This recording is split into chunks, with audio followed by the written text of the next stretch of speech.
Theodor Herzl, L'État des Juifs, le plan. Dans ces grandes lignes, le plan est d'une très grande simplicité. Il faut bien qu'il en soit ainsi si l'on veut qu'il soit compris de tous.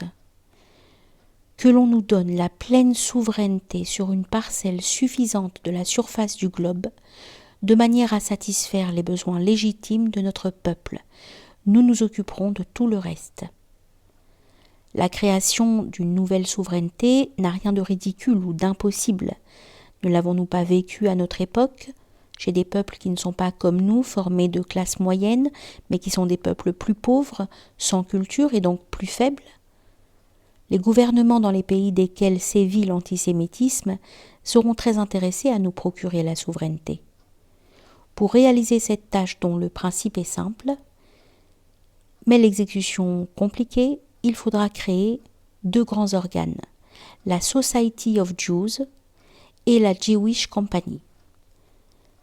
Ce que la Society of Jews aura préparé sur le plan scientifique et politique, la Jewish Company l'exécutera sur le plan pratique. La Jewish Company prendra soin de la liquidation des intérêts matériels des Juifs qui émigreront et organisera l'activité économique dans le nouveau pays. Comme je l'ai déjà indiqué, il ne faut pas se représenter le départ des Juifs comme un phénomène brutal. Il sera progressif et durera des dizaines d'années.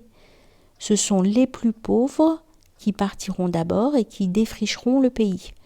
Conformément à un plan établi d'avance, ils construiront des routes, des ponts, des lignes de chemin de fer, ils établiront des lignes télégraphiques, ils canaliseront les rivières et construiront leur propre foyer.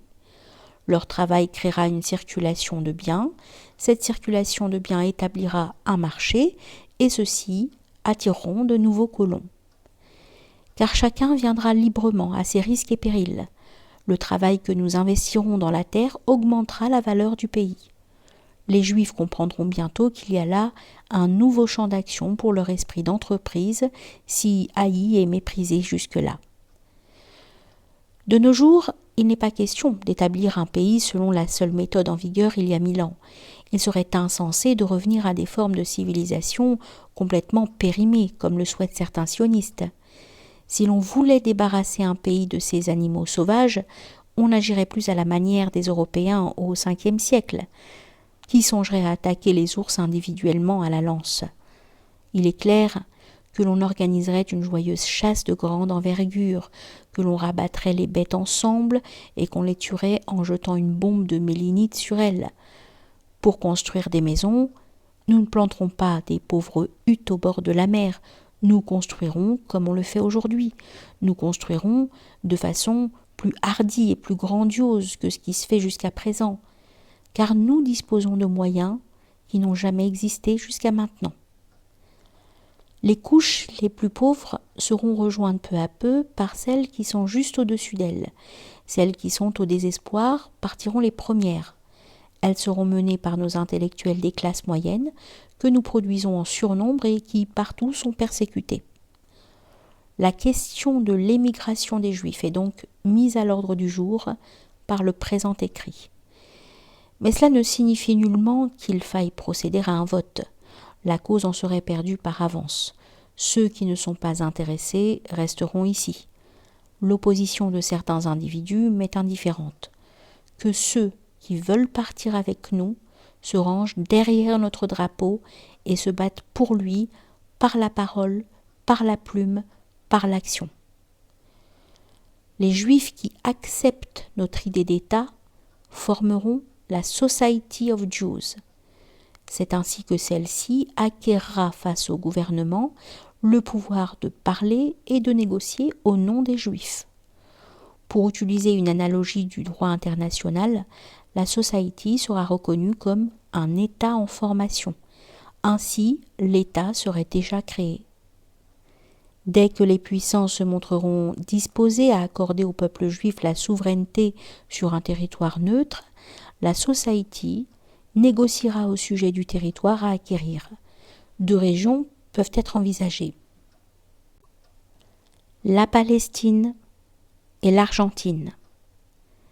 Des tentatives de colonisation très remarquables y ont été organisées, mais toujours selon le principe erroné de l'infiltration progressive des Juifs.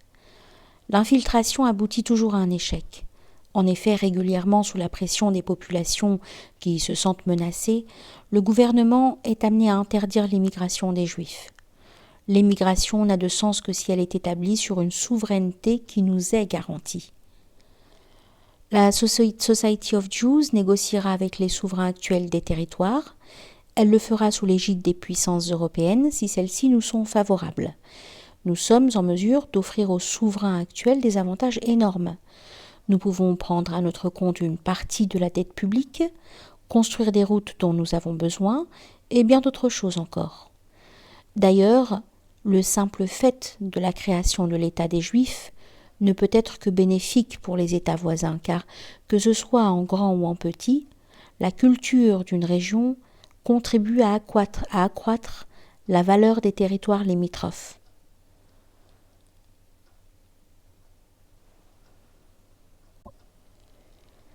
La Palestine ou l'Argentine? Faut-il donner la préférence à la Palestine ou à l'Argentine? La Society prendra ce qu'on lui donne et ce que l'opinion des Juifs choisira. La Society procédera aux constatations. L'Argentine est l'un des pays les plus riches du monde, d'une superficie énorme, avec une faible population et un climat modéré. La République argentine aurait le plus grand intérêt à nous céder un morceau de son territoire. L'infiltration juive actuelle y a naturellement provoqué quelques mécontentements. Il conviendra d'éclairer l'Argentine sur la nature différente de la nouvelle immigration juive. La Palestine reste notre patrie historique inoubliable. Son seul nom constituerait pour notre peuple un cri de ralliement d'une extraordinaire puissance. Si Sa Majesté le Sultan consentait à nous donner la Palestine, nous pourrions nous charger de mettre en ordre les finances de la Turquie. Pour l'Europe, nous formerions là-bas un élément du mur contre l'Asie, ainsi que l'avant-poste de la civilisation contre la barbarie. Comme État neutre, nous aurions des relations avec toute l'Europe qui garantiraient notre existence. Pour les lieux saints chrétiens, il serait possible de trouver une formule d'exterritorialité relevant du droit international. Nous formerions une garde d'honneur autour des lieux saints et garantirions par notre existence même l'accomplissement de ce devoir.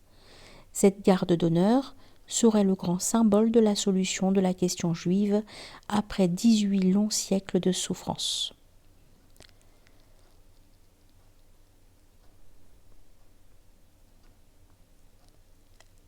Dans l'avant-dernier chapitre, j'ai écrit « La Jewish Company organisera l'activité économique dans le nouveau pays ». Je crois devoir ajouter ici quelques éclaircissements. Un projet comme celui-ci est menacé dans sa réussite si les gens pratiques se prononcent contre lui. Il se trouve que ceux-ci sont en général routiniers, incapables de s'extraire du réseau de leurs anciennes représentations. Et pourtant, leur opposition doit être prise en considération car elle peut nuire aux idées nouvelles, tout au moins aussi longtemps que celles-ci n'ont pas assez de force pour se débarrasser elles-mêmes des gens pratiques et de leurs conceptions surranées. Lorsque les chemins de fer apparurent en Europe, il se trouva bien des gens pratiques pour condamner la construction de certaines lignes au motif que les diligences elles-mêmes n'ont pas assez de clients. À l'époque, on ne connaissait pas cette vérité qui nous apparaît aujourd'hui comme très simple, à savoir que ce ne sont pas les voyageurs qui suscitent les trains, mais l'inverse, à supposer qu'un besoin latent préexiste. L'objection de ceux qui ne voient pas comment peut apparaître l'activité économique des immigrants dans ce nouveau pays, qui reste à acquérir et à construire, est du même type. Une telle personne pratique dira donc à peu près ceci: admettons que les conditions actuelles des Juifs dans de nombreux pays soient insupportables et qu'elles deviennent de plus en plus mauvaises. Admettons que le désir d'émigrer apparaisse. Admettons même que les Juifs émigrent vers le nouveau pays. De quoi vivront-ils là-bas? On sait bien que l'activité économique ne peut s'instaurer artificiellement du jour au lendemain. Voici ma réponse. il n'est pas question de créer artificiellement une économie. Il est encore moins question de le faire du jour au lendemain. Mais si l'on ne peut créer une économie de toutes pièces, on peut cependant en provoquer la mise en marche. La nécessité doit être établie, l'organe créé. L'activité économique se fera d'elle-même.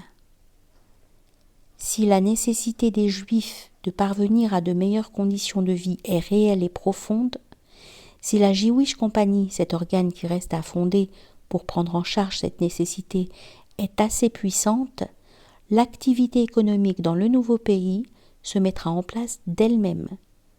Tout cela est du domaine de l'avenir, tout comme le développement du chemin de fer était du domaine de l'avenir au cours des années 30. Et pourtant, le chemin de fer fut construit.